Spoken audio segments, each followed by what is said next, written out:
Hola chicos, este video es para que veamos el tema que estuvimos empezando a ver con la analogía de química, que tiene que ver con la forma de expresar las masas y las cantidades para una sustancia dada, ¿sí?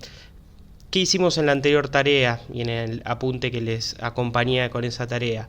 Analizamos una analogía, algo que es parecido a algo que yo les quiero enseñar, pero que tenía que ver con algo que ustedes conocen de la vida real, que es, por ejemplo, la manera en la cual se piden huevos o medialunas o empanadas, ¿sí? En ese enunciado lo que yo les planteaba era una tabla de precios y después calculábamos cuántas docenas podíamos comprar con tanta plata o cuántas unidades podíamos comprar con tanto dinero o cuánto costaría si queríamos comprar, qué sé yo, 20 medialunas, ¿sí? El punto de partida era que en el enunciado teníamos como dato una tabla de precios, que es la que tiene ahí en pantalla. Eran 60 pesos cada docena de medialunas y 70 pesos cada docena de churros. A partir de ahí después yo les preguntaba cosas como, por ejemplo, cuántas docenas se podían comprar con 300 pesos, es decir, calculábamos las docenas. En algún caso les preguntaba cuántos churros serían tantas docenas, calculábamos las unidades. Y en otros casos, sí, si queríamos comprar 100 medialunas, por ejemplo, cuánto costaría, el costo de la compra. ¿Sí? En definitiva, trabajábamos con esas tres cosas. Para poder hacer los cálculos teníamos que establecer equivalencias y esas salían del enunciado, ¿sí?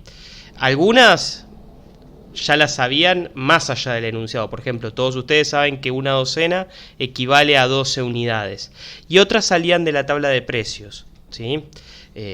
Salían de la tabla que les había mostrado, esa de 60 pesos la docena de medialuna o 70 la de churros. ¿Por qué? Porque mirando ese precio uno podía plantear entonces una equivalencia entre una docena de medialunas, cuánta plata sería, o una docena de churros, cuánta plata sería, ¿sí? Es decir, la equivalencia que una docena equivale a 12 unidades, esa la sabemos de siempre, es una cuestión idiomática. La otra, la del precio, la obteníamos del enunciado a partir de la tabla de precios que yo les puse, ¿sí? Después, obviamente, una vez que logramos establecer esas equivalencias, tuvimos que hacer reglas de tres, ¿sí? Tuvimos que hacer un cálculo de proporciones mediante una regla de tres simple para poder saber entonces cuántas docenas o cuántas unidades o cuánto costaba lo que uno quería, ¿sí? Esos cálculos, insisto, fueron siempre reglas de tres. Se podría haber planteado con proporciones, pero a mí me gusta más hacerlo con reglas de tres simple y la verdad que por lo general creo que a los alumnos les resulta más intuitivas, ¿sí? Por ejemplo, la que tenemos ahí en pantalla, si una docena de medialunas cuesta 60 pesos, 3,5 docenas costarán X, ¿sí?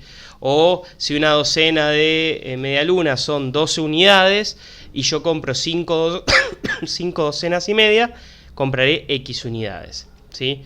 O al revés también, ¿sí? En algún caso nos quedó la regla de 3 entre comillas, digamos, al revés, con la X del lado de la izquierda. Si una docena son 12 unidades y yo quiero 70 unidades, entonces tengo que pedir X docenas, ¿sí? O con el precio, si una docena de medialunas cuesta 60 pesos, con 500 pesos yo voy a poder comprar X docenas. Fíjense que no hay ningún problema con que la regla de 3 te quede la X a la izquierda, ¿sí? Uno normalmente le gusta escribirla con la X a la derecha, pero si queda del otro lado no hay ningún problema, se puede resolver igual, ¿sí? ¿Qué es lo que sí hay que cumplir para que la regla de 3 esté bien escrita? La única condición es que en cada columna tiene que haber siempre el mismo tipo de dato. Es decir, en la columna de la regla de 3 no podés mezclar pesos con docenas o docenas con unidades o pesos con unidades, ¿sí? Entonces, por ejemplo, esta regla de 3 está bien escrita. Del lado de la izquierda tenemos las docenas, del lado de la derecha tenemos los pesos, el costo.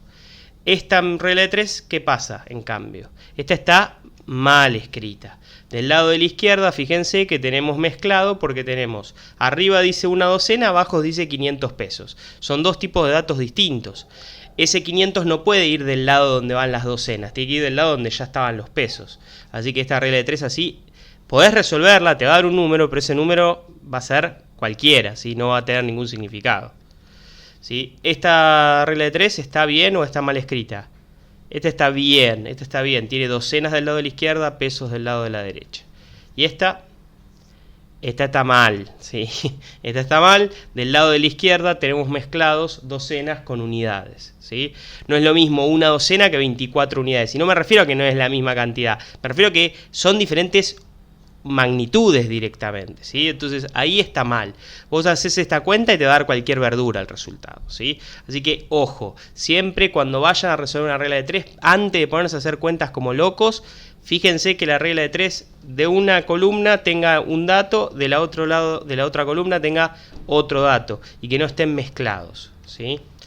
Bien, mi consejo personal es que siempre se acostumbren a poner los datos en la misma columna, ¿sí? Por ejemplo, que pongan a la izquierda docenas, en el medio unidades y a la derecha costo.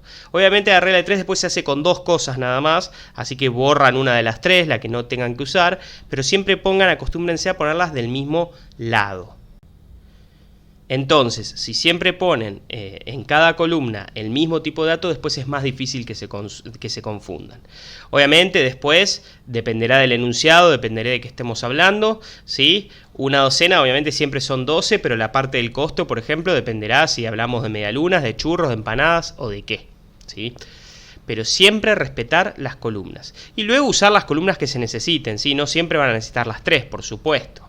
Eso va a depender de qué les pregunta el enunciado y qué dato les da el enunciado, ¿sí? Para resolver la regla de 3 de la manera correcta, no importa si la x está de un lado o del otro, se puede resolver igual. Lo que se tienen que acordar es que lo que tienen que hacer ustedes es mirar la regla de 3, multiplicar los dos datos que estén cruzados, multiplicar los dos datos conocidos que estén cruzados y luego dividir por el que está cruzado a la x. Ahora lo vamos a ver, ¿sí? Fíjense ahí en pantalla. Este sería un ejemplo donde la x te queda a la derecha. La x es la incógnita, por supuesto. ¿Cuáles son los dos datos conocidos que están cruzados entre sí? B y C, ¿sí? B y C entonces se multiplican acá. ¿Y cuál es el que está cruzado a la x? A. A va dividiendo. Entonces te queda que x es igual a B por C dividido A, ¿sí? Si la x está a la izquierda se puede resolver igual y con el mismo procedimiento. Fíjense ahora en esta nueva regla de 3 donde la x está a la izquierda, cuáles son los dos datos conocidos que están cruzados. Acá los que están cruzados son A y C. Esos hay que multiplicarlos. Y después, ¿cuál es el que está cruzado a la x? Es B. Así que B va dividiendo. Entonces, esté la x a la derecha o esté la x a la izquierda, ustedes siempre se fijan qué dos datos están cruzados y los multiplican entre sí, y luego cuál está cruzado a la x, ese es el que va dividiendo. Y ahí resuelven la regla de 3. ¿Sí? Acá tienen las dos opciones y cómo se resolverían cualquiera de esas dos opciones, ¿sí? Bien, vamos a un ejemplo. Este justamente es el de la tarea, así que ustedes ya lo hicieron, ¿sí? Teníamos la tabla con los precios y tenemos la primera pregunta que me dice: vos tenés 300 pesos, ¿cuántas docenas podés comprar de medialuna? Bueno, para las medialunas, como el precio es 60 pesos, tenemos esas equivalencias. Una docena son 12 medialunas, cuestan 60 pesos. Yo acá lo que tengo como dato son los 300 pesos que me menciona el enunciado, ¿sí? Así que la columna de costo me va a servir. ¿Qué me pregunta en el ítem A? Me preguntan cuántas docenas. Así que la columna de docenas es la que yo voy a querer calcular. ¿Qué columna para el ítem A no se necesita? La de unidades. Así que la columna de unidades la vamos a sacar. Entonces, las dos columnas que nos vamos a quedar son las de docenas y la de costo. Borramos unidades y nos queda así, ¿sí? Obviamente ya ahora le borro los nombres también, lo de docenas y costo, y nos quedamos con la equivalencia correspondiente. Ahora, una docena de medialunas sí, efectivamente cuesta 60 pesos, pero yo no tengo 60 pesos, tengo 300 pesos, ¿sí?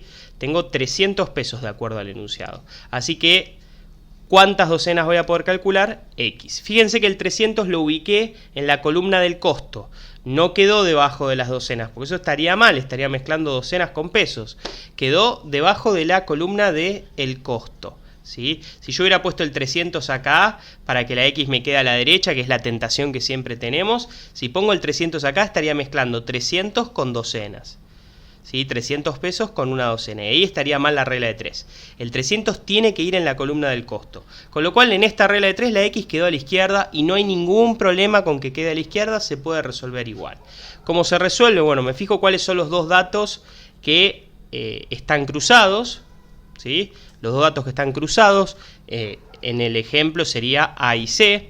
En nuestra cuenta de verdad serían una docena y 300 pesos. Eso los tengo que multiplicar y luego me fijo cuál está cruzado a la X, 60 pesos, y ese es el que va dividiendo. Así que multiplico los dos datos cruzados, divido por el que está cruzado a la X. Nos quedaría esa cuenta. Una docena por 300 pesos dividido 60 pesos.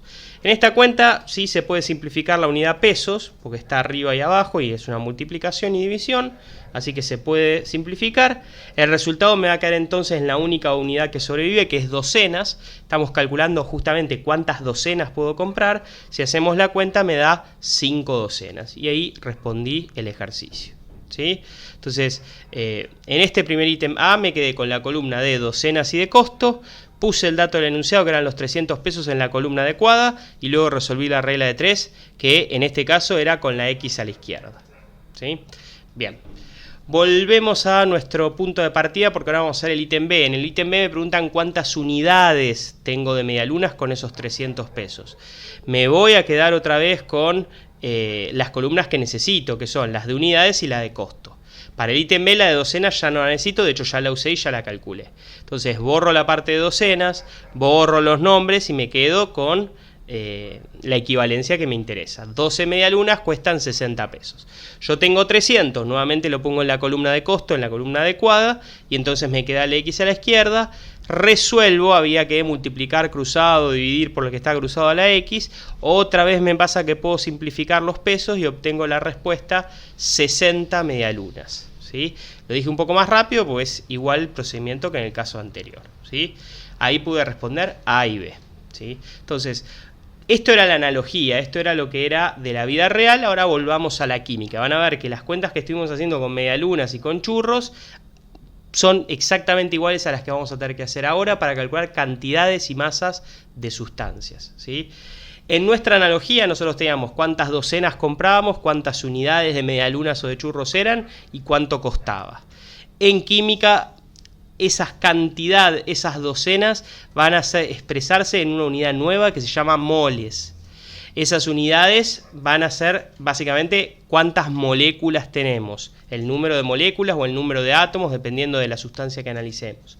Y lo que en nuestra analogía era el costo, ahora cuando hablemos de cosas químicas va a ser la masa, que cotidianamente a veces le decimos peso, que sería lo que uno obtiene al medir en una balanza, ¿sí? Entonces, el equivalente a las docenas de nuestro jueguito de la panadería va a ser los moles. Es una forma de expresar la cantidad de sustancia. Así como uno pide las medialunas por docenas y dice dame 2 docenas de medialunas, uno puede expresar las cantidades de las sustancias mencionándolas en moles. Se necesita medio mol de agua, se agregó 0,8 moles de ácido sulfúrico, ¿sí? Esa es la manera de expresar las cantidades en química, ¿sí?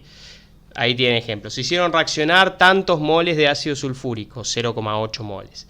En el batch se obtuvieron 1,45 moles de bicarbonato de sodio.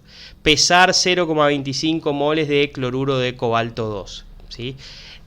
Los moles, por más que cotidianamente no los usamos, es la manera de expresar las cantidades en química y es lo que tenemos que aprender a usar, ¿sí? Por otro lado, para medir se usan balanzas y las balanzas lo que nos van a dar el dato es de la masa de la sustancia, ¿sí? Cotidianamente a veces se le dice peso, pero la forma correcta de decirlo es la masa. Nosotros vamos a usar balanzas, ¿sí? Balanza, fíjense, acá hay alguien que está pesando un polito blanco, no sabemos qué es, y en la pantalla de la balanza básicamente te informa cuánta masa tiene esa muestra que vos estás pesando, ¿sí?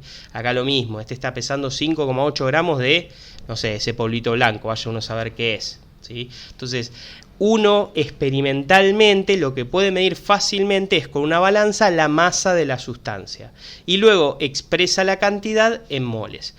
Parecido a yo sé cuánta plata voy a gastar en medialunas, 300 pesos, y calculo cuántas docenas puedo comprar, ¿sí? Eso era el jueguito. En química es lo que les acabo de decir. Peso en la balanza y con la masa calculo cuánta cantidad de sustancia, cuántos moles de sustancia tengo, ¿sí? Después se puede también aprender a expresarlo en forma de cuántas moléculas o cuántos átomos hay. Eso va a ser para futuro. Por ahora nos vamos a conformar con cantidad en moles y la masa en gramos, ¿sí? Bien, vamos a tener que aprender entonces pasar de moles a masa y pasar de masa a moles. Cualquiera de las dos actividades se pueden hacer y son necesarias de hacer en el laboratorio. Uno hace estas cuentas todo el tiempo, ¿sí? Bien, y será parecido a lo que hicimos recién cuando calculamos las docenas a partir de saber cuánta plata teníamos para comprar docenas de medialunas. O al revés, si yo quería tantas docenas de medialunas, ¿cuánta plata me costaría? Los cálculos van a ser igual de sencillitos con reglas de 3, ¿sí? Bien, este es el ejemplo que hicimos nosotros. Bueno, vamos a ver que lo que vamos a hacer ahora va a ser muy, pero muy parecido. El punto de partida en nuestros ejemplos siempre fue que teníamos como dato la tabla de precios, ¿sí? Teníamos una tabla que me decía cada docena de medialunas o de churros o de lo que sea, cuánto costaba. ¿Cuál va a ser nuestro equivalente en nuestros problemas químicos cuando pasemos de cantidad a masa para las sustancias que vamos a analizar? ¿Sí? ¿De dónde vamos a sacar ese dato de cuánta masa tiene cada mol de la sustancia? La tabla nuestra en química va a ser, ¿sí?, la tabla periódica de los elementos, ¿sí?, que es la que tienen ahí en pantalla. Entre las muchas informaciones que nos da la tabla periódica de los elementos, uno de los datos que podemos sacar es lo que se llama la masa molar. Figura en los cuadraditos. La masa molar básicamente te dice cuántos gramos es un mol de esa sustancia. Y es equivalente al precio en nuestro juego de la panadería, ¿sí? El precio te decía cuántos pesos era cada docena. La masa molar te va a decir cuántos gramos es cada mol, ¿sí? Es completamente equivalente, ¿sí? Entonces, nosotros vamos a usar la tabla periódica, vamos a buscar los cuadraditos y vamos a fijarnos cuántos gramos tiene un mol de cada uno de estos elementos. Por ejemplo, fíjense el caso del hierro, la masa molar es lo que aparece ahí arriba a la derecha. En todos los cuadraditos es lo que aparece arriba a la derecha. Por ejemplo, el caso del hierro es 55,85 gramos por mol. Cada mol de sustancia, cada mol de hierro, tiene 55,85 gramos. Obviamente esa es la masa molar del hierro, después el cobalto, el níquel, el cobre, la plata van a tener otras masas molares. Hay elementos que son más pesados y otros que son más livianos, ¿sí? Por ejemplo, tenemos también ahí la plata, que la plata tiene 107,9 gramos por mol. Esa es la masa molar de la plata, es más pesada que el hierro, ¿sí? Y de vuelta, ¿cómo se va a usar lo de la masa molar? De la misma manera que usábamos el precio en nuestros ejercicios de la panadería. Nosotros decíamos una docena 60 pesos. Bueno, acá vamos a decir un mol tantos gramos. En el caso de la plata me va a quedar un mol de plata 107,9 gramos de plata, ¿sí? Entonces, cada elemento, eso es una de las cosas que vamos a tener que ver, va a tener su masa molar, la vamos a buscar en la tabla periódica y vamos a ver entonces cuántos gramos tiene un mol de ese elemento. De la misma manera que en el ejercicio ustedes tienen que fijarse si les hablaba de churros, cuál era el precio del churro, si les hablaba de medialunas, cuál era el precio de las medialunas, ¿sí? Entonces, hierro, ¿sí?, 55,85.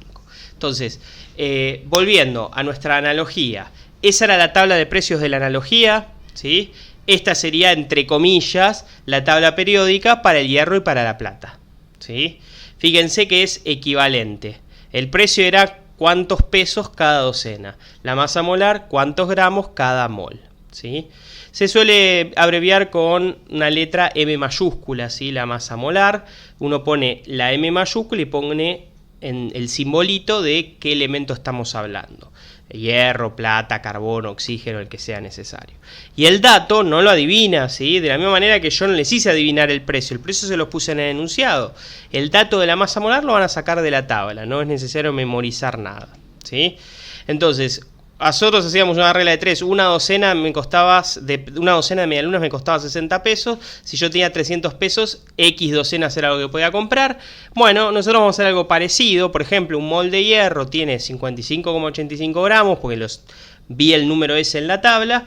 Bueno, si yo peso, pónganle 85,4 gramos, ¿cuántos moles de hierro acabo de pesar?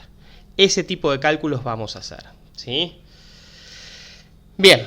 Vamos ahora a lo que realmente es, cómo aparece esto en el laboratorio, en química, ¿sí?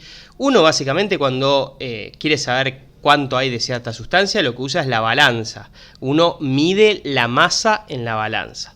Luego te fijas en la tabla periódica, dependiendo de qué elemento o qué sustancia pesaste, y te fijas, haciendo una regla de 3, si un mol de ese elemento tiene tantos gramos y yo pesé 20 gramos, por ejemplo, X moles es lo que tengo. Así va a ser, ¿sí?, en parte el cálculo que vamos a desarrollar. Y también lo vamos a hacer al revés. Supónganse, necesito 3 moles de tal cosa, me fijo en la tabla cuánto pesa un mol de esa cosa y luego hago la regla de 3. Si un mol de esa cosa pesa lo que dice la tabla, 3 moles, que es lo que yo quiero, pesará X. Entonces después sabés cuánto tenés que pesar en la balanza para obtener los 3 moles que buscabas, ¿sí? Entonces, vamos a hacer ejemplos de ese tipo, pasar de masas a moles y de moles a masa. ¿Sí? Bien, primero les presento, esta es mi balancita, es una balanza para pesar pequeños objetos.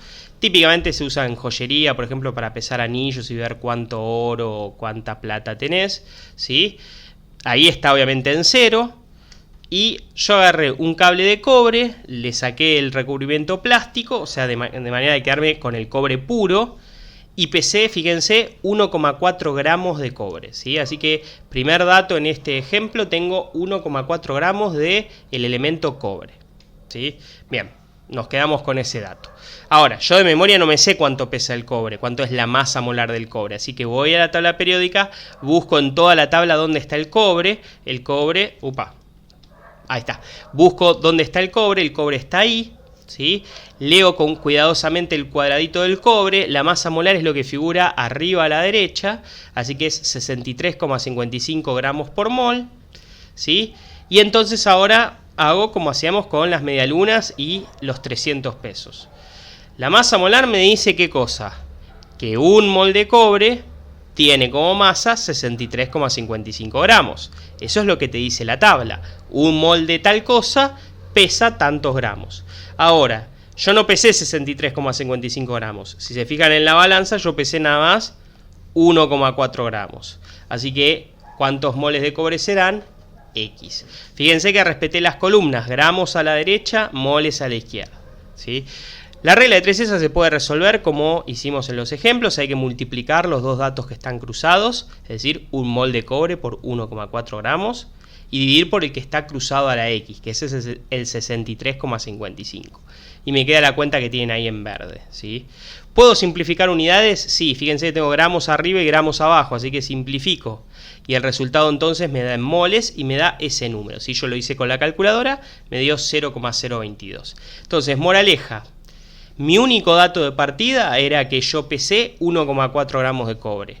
Usé la tabla, ¿sí?, para obtener del cuadradito del cobre cuánto es la masa molar.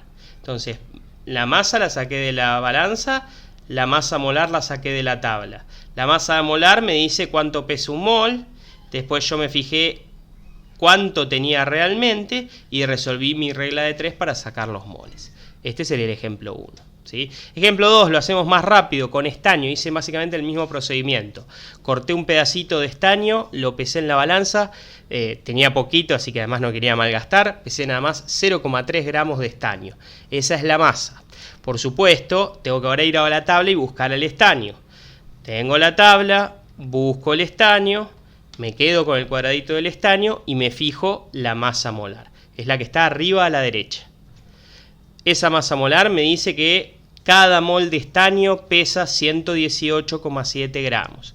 Esa es mi equivalencia. Un mol de estaño, tantos gramos. Pero yo nada más pesé 0,3. ¿Dónde pongo el 0,3 gramos? En la columna de los gramos, me queda entonces la X en la columna de los moles. Multiplico cruzado, divido por el que está cruzado a la X, simplifico las unidades y resuelvo la cuenta que me da estos moles de estaño. El estaño es más pesado que el cobre, ¿sí? Además yo en la balanza pesé una masa bastante menor, así que fíjense que los moles son recontra poquitos, 0,0025 moles. Es momento ahora de hacer un ejemplo que sea al revés, un ejemplo donde lo que nosotros hagamos es calcular cuánto tengo que pesar, es decir, partir de los moles y ver cuánto es el peso correspondiente. Entonces supónganse que leímos en algún protocolo que queremos replicar que necesitamos 0,015 moles de cobre. O sea, nuestro dato de partida es que necesito esos moles de cobre. La pregunta es, ¿cuánto voy a tener que pesar en la balanza de cobre para poder obtener esa cantidad que yo quiero? Como estamos hablando de cobre, vamos a tener que fijarnos, ¿sí?, de buscar al cobre en la tabla, nos quedamos con su cuadradito y mirando arriba a la derecha nos quedamos con la masa molar. La masa molar del cobre me dice que un mol de cobre tiene una masa de 63,55 gramos, que es lo que dice la tabla. Ahora, fíjense que yo lo que quiero no es un mol, quiero 0,015. Si yo quisiera un mol, tendría que pesar 63,55 gramos, pero quiero mucho menos, quiero nada más 0,015. Obviamente ese dato ¿en qué columna le voy a tener que poner? En la columna de los moles, que es la de la izquierda. Y me va a quedar entonces la X del lado de los gramos y efectivamente esta regla de 3 me va a permitir calcular cuántos gramos voy a tener que pesar. Para resolverla, como siempre, se multiplica cruzado los dos datos y se divide por el que está cruzado a la X. Como ocurre siempre, alguna unidad se puede simplificar. En este caso, la que se va a poder simplificar es la unidad mol. Está arriba y abajo. Entonces, simplifico, el resultado me va a dar en gramos y hago la cuenta. Resultado, tengo que pesar 0,95 gramos de cobre para obtener los 0,015 moles que necesitaba para mi experimento. Así que voy a la balanza y peso 0,95. Mi balanza es bastante de baja calidad, no llega a pesar hasta el segundo decimal, así que tuve que pesar 0,9 gramos. ¿Sí? Bien, entonces hicimos ejemplo 1 y 2, que era, sabiendo cuánto había pesado, cuántos gramos tenía, calcular qué cantidad, cuántos moles.